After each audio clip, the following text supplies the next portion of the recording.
나이가 들면 자연스레 노후 생활비를 걱정하게 됩니다. 직장을 떠난 후에도 생활은 계속 이어질 테고, 시간이 흐를수록 건강 관리에 신경 써야 할 일도 많아질 거예요. 과연 나는 노후에 얼마가 필요할까? 질문이 떠오르더군요.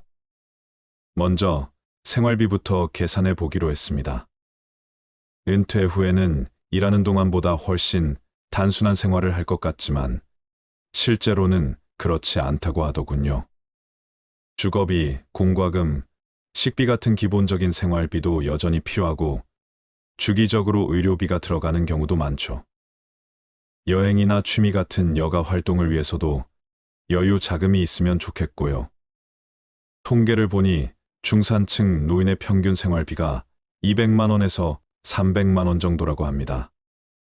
그러니까 만약 매달 250만 원이 든다고 가정한다면 1년에 3천만 원 정도가 필요한 셈이에요. 은퇴 후 20년을 산다고 하면 3천만 원에 20년을 곱해서 6억 원이라는 숫자가 나옵니다. 생각보다 큰 금액이라 처음에는 놀라게 되더군요. 그리고 하나 더 고려해야 할 것이 바로 수명입니다. 요즘은 평균 수명이 늘어 20년, 30년씩 은퇴 후의 삶이 이어지니 이 기간 동안 자산이 소진되지 않도록 준비해야 합니다. 제가 20년을 예상했지만 혹시나 30년을 살게 된다면 필요한 금액이 9억 원으로 늘어나니까요. 이게 은퇴 자금 준비가 어려운 이유일 거예요. 예상보다 오래 살게 될 때 여유 자금을 함께 준비해 두는 것이 마음이 편하더라고요. 거기에 또 물가 상승도 무시할 수 없는 요소예요. 지금은 한 달에 250만 원이면 충분할지 몰라도 10년, 20년 후엔 상황이 다를 겁니다. 물가가 매년 2%씩만 오른다고 해도 20년 뒤에는 지금보다 생활비가 약 50%나 더 필요하게 돼요.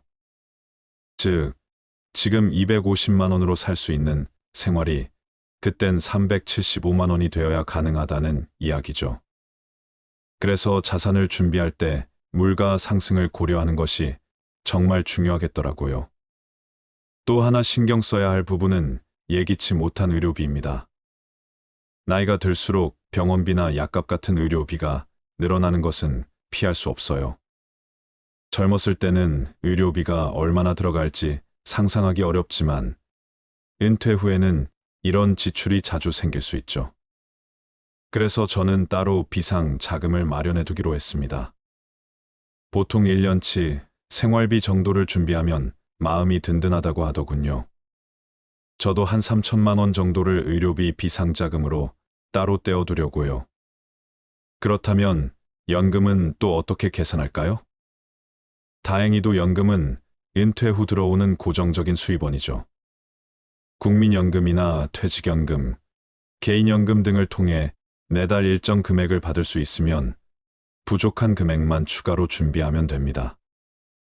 예를 들어 국민연금이나 퇴직연금에서 매달 150만 원이 나온다고 하면 250만 원에서 150만 원을 뺀 100만 원만 추가로 마련하면 되는 셈이에요. 이 경우 부족한 100만 원을 메꾸기 위해 매년 1200만 원이 필요하게 되고 은퇴 후 20년을 기준으로 하면 총 2억 4천만 원을 준비하면 됩니다. 연금이 없다면 훨씬 많은 자산이 필요하겠지만 연금 덕분에 준비할 금액이 많이 줄어드는 거죠. 이렇게 연금 수입을 감안하고 부족한 금액만 계산하면 현실적이고 구체적인 자산 목표를 세우기 쉽더군요. 제가 직접 자산을 계산해 보니 일반적으로 은퇴 자금으로 5억에서 7억 원 정도가 필요하다는 이야기가 실감이 나더군요. 물론 개인의 생활 수준이나 건강 상태에 따라 이 금액은 달라질 수 있습니다.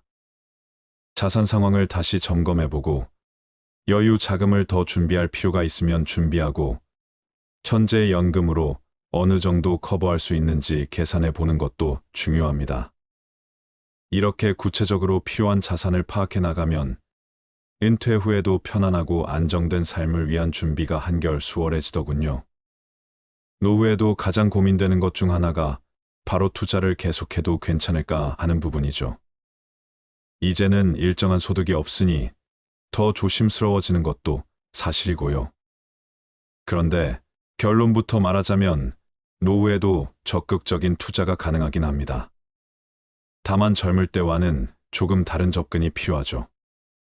아무래도 안정적인 생활이 중요하기 때문에 단기적인 큰 수익을 쫓기보다는 꾸준히 자산을 지켜가면서 생활비나 여유 자금을 늘려나가는 방식이 더 적절하다고 볼 수 있어요.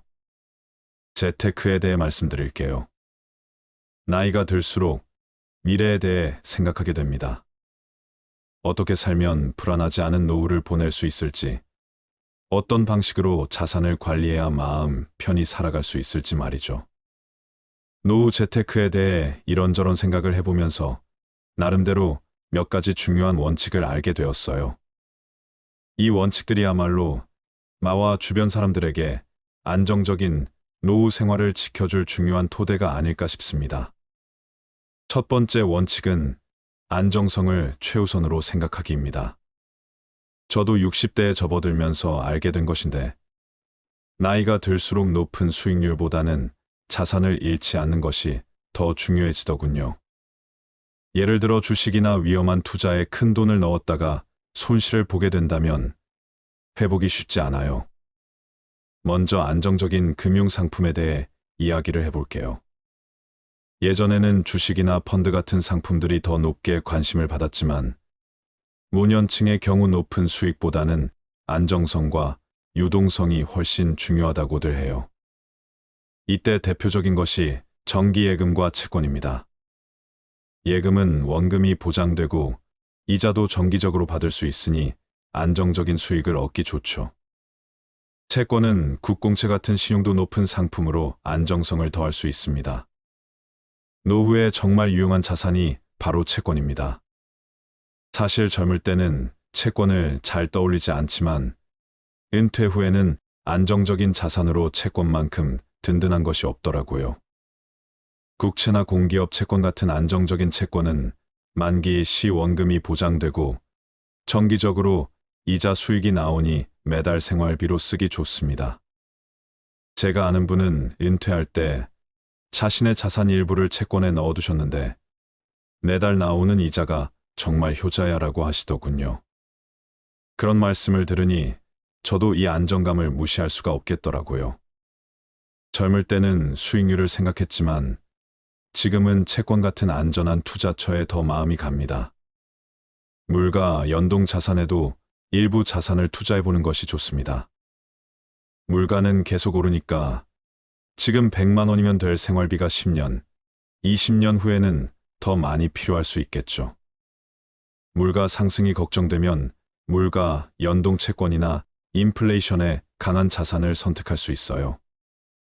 물가 연동 채권은 물가가 오르면 원금과 이자가 함께 올라가 생활비 상승에 맞춰 자산 가치를 지킬 수 있으니까요.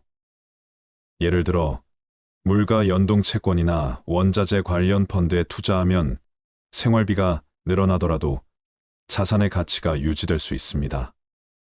저도 처음엔 복잡하게 느껴졌지만 자산의 가치를 오래 유지하기 위해서는 꼭 필요한 전략 같다는 생각이 들었습니다. 이번에는 배당주 이야기를 해볼게요. 많은 분들이 관심을 가지는 게 바로 배당주 투자입니다. 우량 기업의 투자에 배당을 받는 건데요. 고정적으로 소득이 들어와 현금, 흐름을 유지하기 좋다는 게 장점이죠.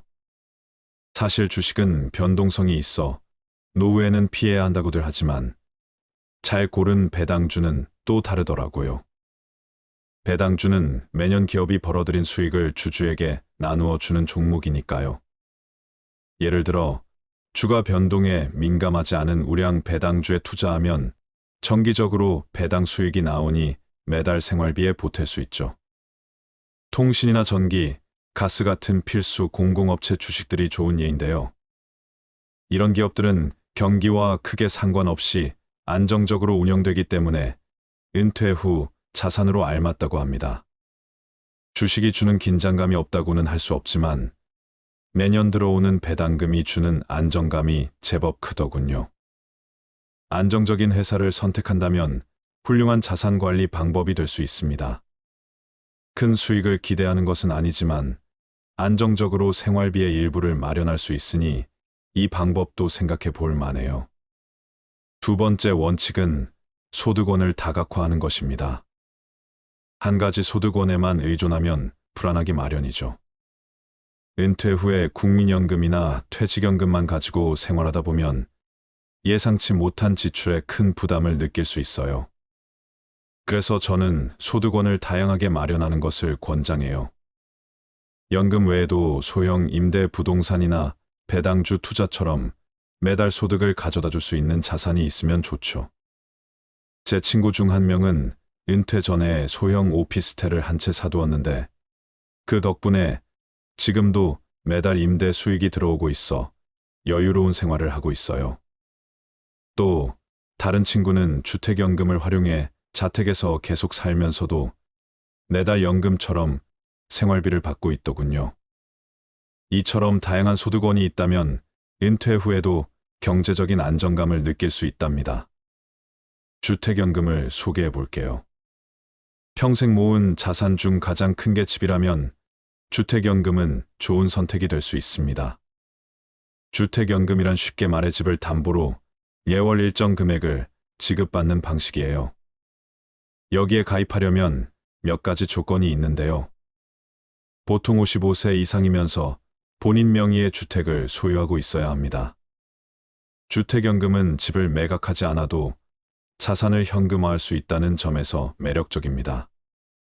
살던 집에서 계속 살면서도 매달 필요한 생활비를 지급받을 수 있으니 안정적인 생활이 가능해지죠. 다만 주택 가격에 따라 수령하는 금액이 달라지고 상속 자산이 줄어들 수 있다는 점은 고려해야 합니다. 이 점은 가족과 충분히 상의하는 것이 중요하겠죠. 또 부동산 투자에 대해서도 많은 분들이 관심을 갖고 있어요. 부동산은 꾸준한 가치 상승과 임대 수익을 통해 오랜 기간 자산을 유지할 수 있는 매력적인 투자처로 평가받습니다. 다만 부동산 투자는 안정성과 유동성을 충분히 고려해야 합니다. 대표적인 것이 소형 아파트나 오피스텔인데요. 임대 수익을 얻을 수 있어 자산 가치를 유지하면서도 소득을 만들 수 있습니다. 하지만 직접 관리가 어렵다면 부동산 펀드와 같은 간접적인 투자 방법도 있습니다. 소액으로도 투자할 수 있고 관리 부담이 적기 때문에 노후 자산 관리에 부담이 덜합니다. 또 요즘 자주 듣게 되는 것이 부동산 리츠입니다. 리츠는 상가나 오피스 빌딩 같은 부동산에 간접적으로 투자해 임대 수익을 나누어 받는 방식인데요. 이게 참 편리하더군요. 부동산을 직접 관리할 필요 없이 매달 임대 수익이 배당처럼 나오는 구조라 관리 부담이 덜하고 소액으로도 투자할 수 있어 노후 자산으로 좋습니다. 예를 들어 오피스텔 한 채를 직접 사는 대신 리츠에 투자해 안정적인 수익을 나누어 받는 겁니다. 큰 목돈을 묶어 둘 필요도 없고 만약 필요할 때는 바로 현금화할 수 있는 유동성도 좋죠. 제 주변에서도 이 방법을 통해 매달 임대 소득을 얻는 분들이 계신데 부동산 관리 부담이 없어 좋아하시더군요. 인컴 펀드도 노후에 알맞은 투자 방법 중 하나입니다. 이 펀드는 주식, 채권, 배당주 등 다양한 자산에서 나오는 수익을 모아 매달 또는 매분기마다 일정 금액을 지급하는 구조죠.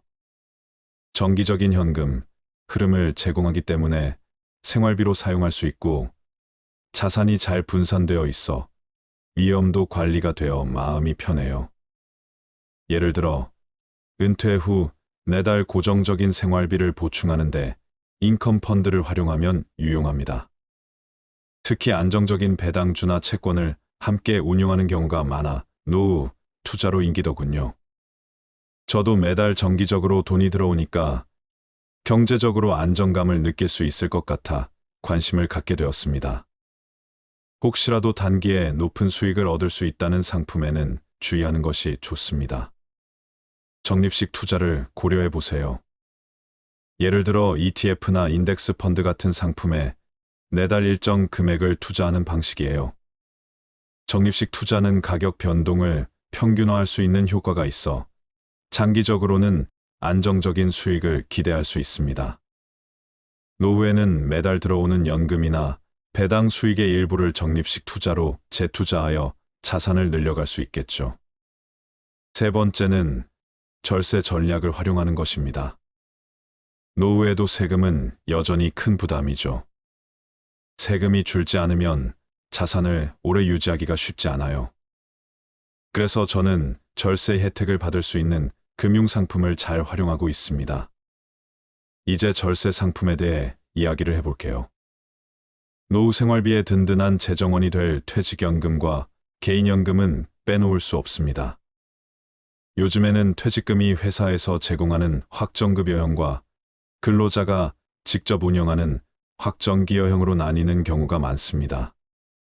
확정급여형은 퇴직 시 고정된 금액을 받는 방식이고, 확정기여형은 본인이 투자 성과에 따라 퇴직금을 받는 방식입니다.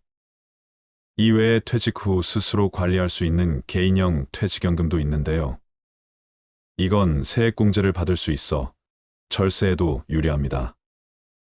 연금을 받을 때 연금 수령 시기와 방식을 조절하는 것도 중요한 전략 중 하나입니다.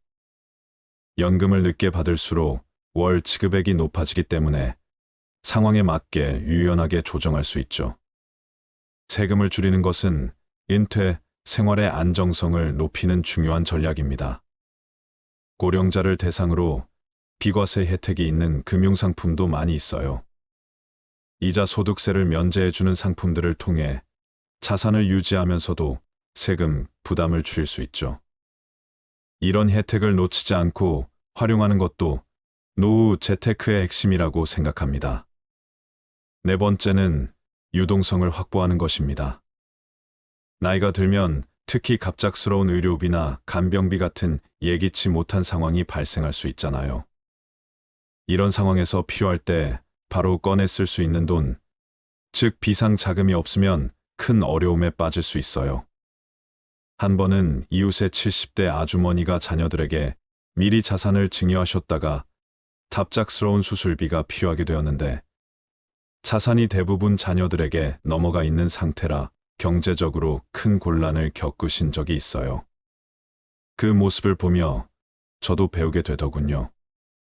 그래서 생활비의 6개월에서 1년 정도를 비상자금으로 따로 준비해 두었답니다.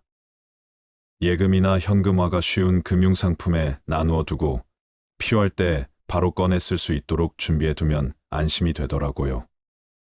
다섯 번째는 상속과 증여를 미리 계획하는 것입니다. 자산을 자녀나 손주들에게 물려줄 계획이 있다면 상속세와 증여세 부담을 줄일 수 있도록 미리 계획하는 것이 좋아요. 상속형 연금 상품에 가입하면 상속세 부담을 줄이면서도 자녀에게 자산을 전달할 수 있습니다. 예를 들어 법정 증여 한도 내에서 미리 자산을 나누어 주면 상속세를 줄일 수 있어요. 한 지인은 자녀가 결혼할 때마다 조금씩 돈을 증여해서 상속세 부담을 줄였습니다. 또 다른 경우는 상속형 연금에 가입해 자녀가 상속세 부담 없이 연금 수익을 받을 수 있도록 준비해 두었죠. 이 모든 과정이 쉬운 건 아니지만 생전부터 계획을 세워둔다면 보다 안정적인 자산 분배가 가능합니다. 여섯 번째는 균형을 맞추는 리밸런싱입니다. 예를 들어, 만약 우리가 주식과 채권을 반반씩 나눠 가지고 있다가 주식 시장이 오르면서 어느새 주식 비중이 60%, 채권은 40%로 변했다고 해봅시다. 처음 계획했던 것보다 주식 비율이 높아진 상태입니다. 이럴 때 우리는 다시 비율을 맞추어 채권을 더 보유하거나 안전자산으로 옮겨오는 것이 필요할 수 있습니다. 이렇게 균형을 맞추는 것이 바로 리밸런싱입니다. 리밸런싱을 하면서 또 하나 중요한 것은 리스크 관리입니다. 은퇴 후엔 자산 손실을 회복할 시간이 많지 않죠. 무리하게 수익을 노리다 한번 큰 손실을 보면 다시 회복하기가 쉽지 않습니다.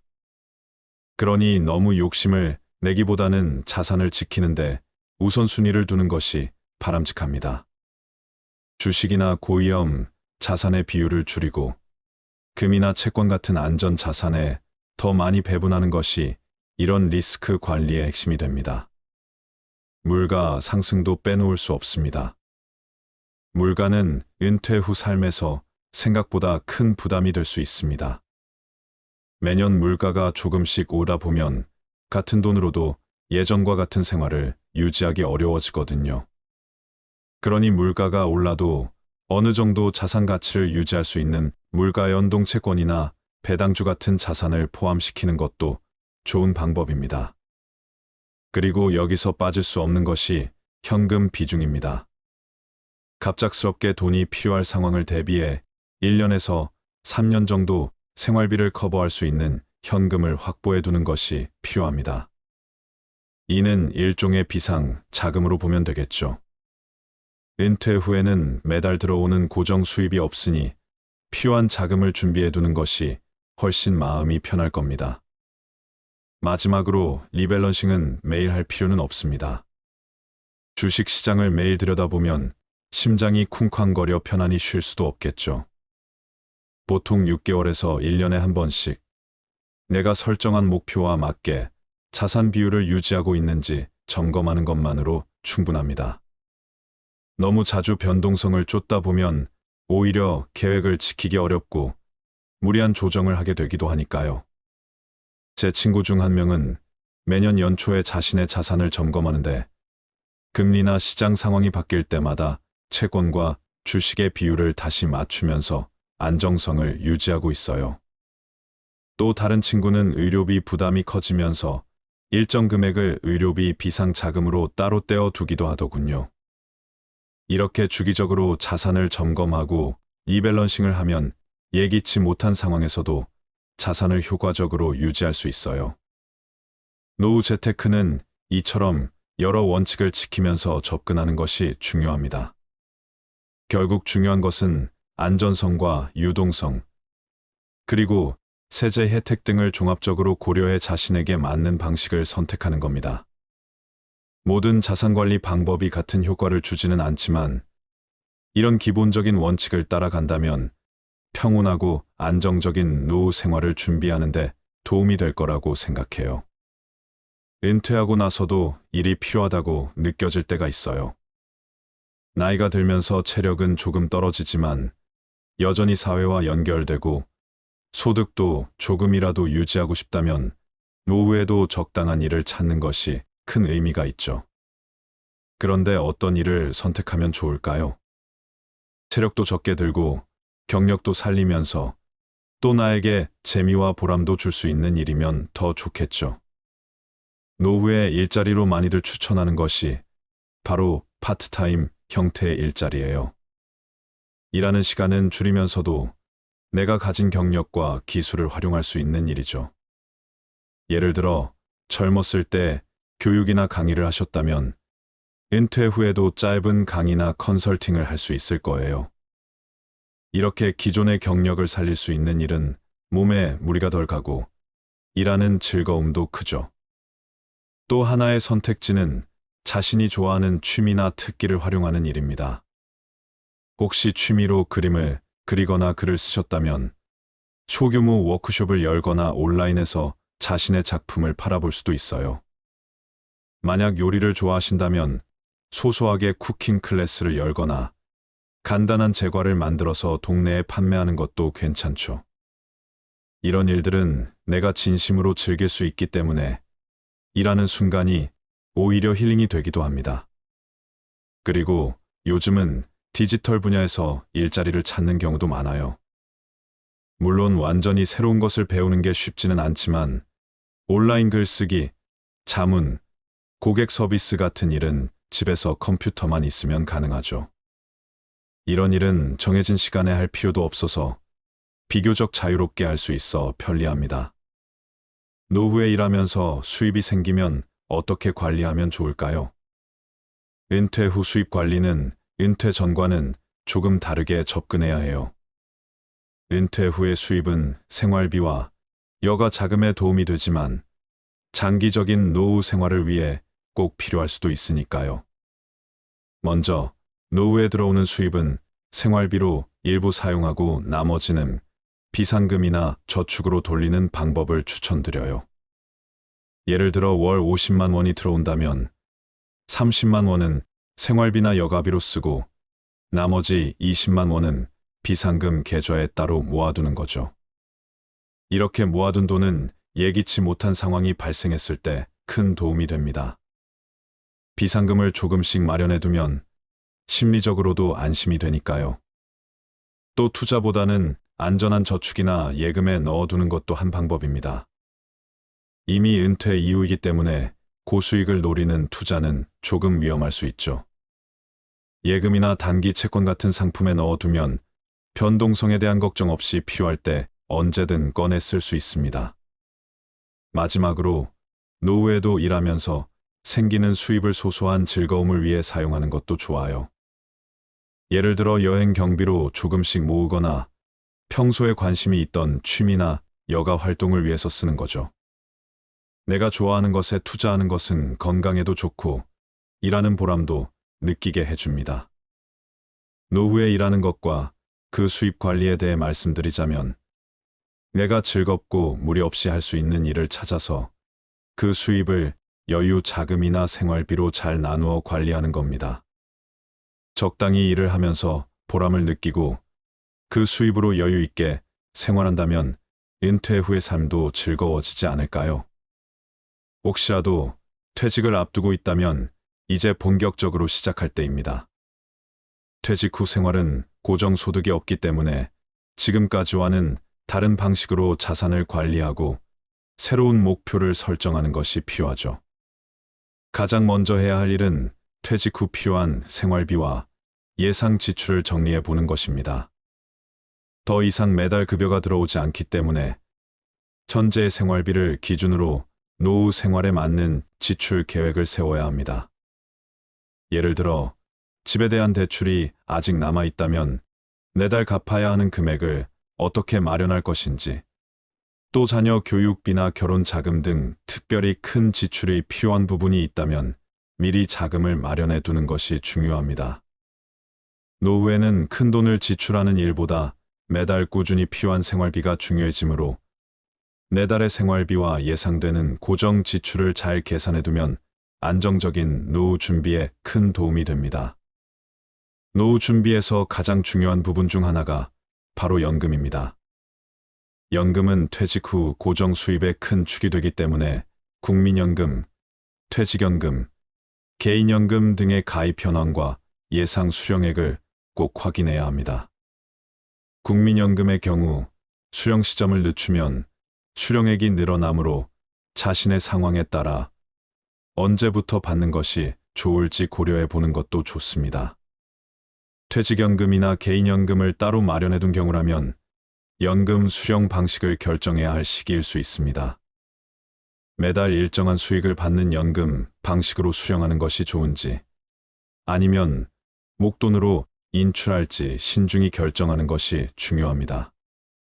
노후에는 자산을 잃지 않는 것이 중요한 만큼 안정적인 포트폴리오로 전환하는 것이 좋습니다.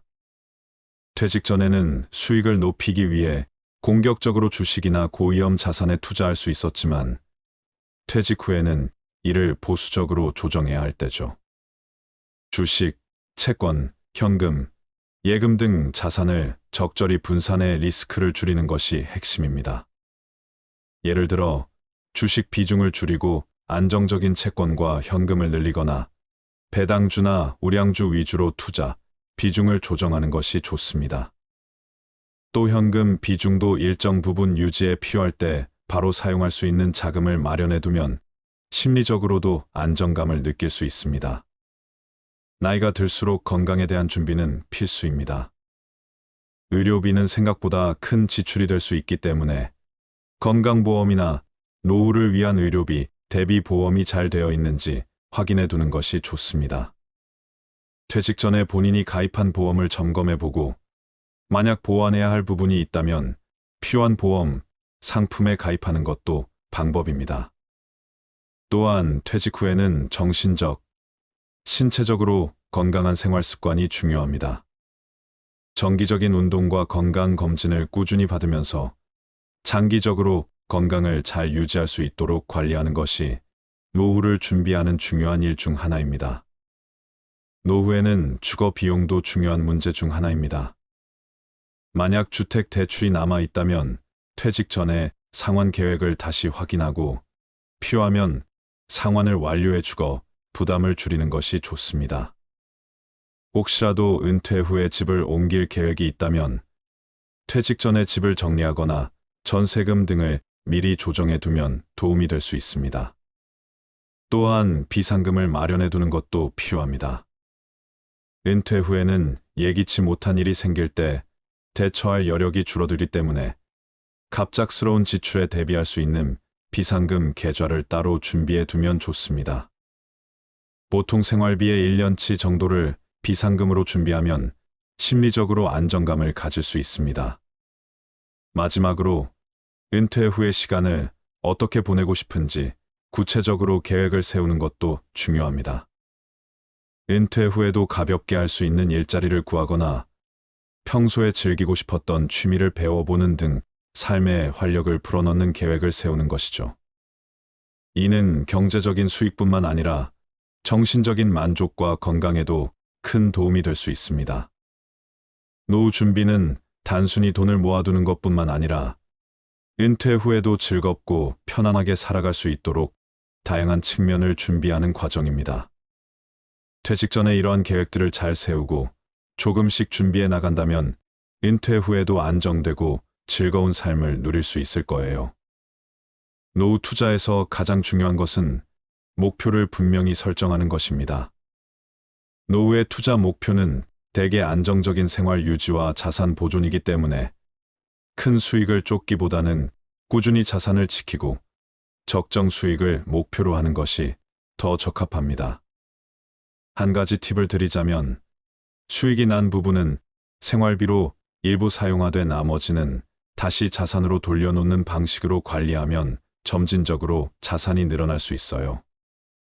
시간에 따라 변하는 자산의 가치, 인플레이션, 리스크를 잘 관리하며 나만의 목표를 세우고 한 걸음씩 그 방향으로 걸어가는 것이 중요하겠죠. 그러니 여러분도 자신에게 맞는 리밸런싱 계획을 세우고 필요할 때마다 조정하며 살아갈 준비를 해보는 건 어떨까요? 생활을 즐기면서 꾸준히 자산을 관리해가는 멋진 노후를 즐기세요. 감사합니다.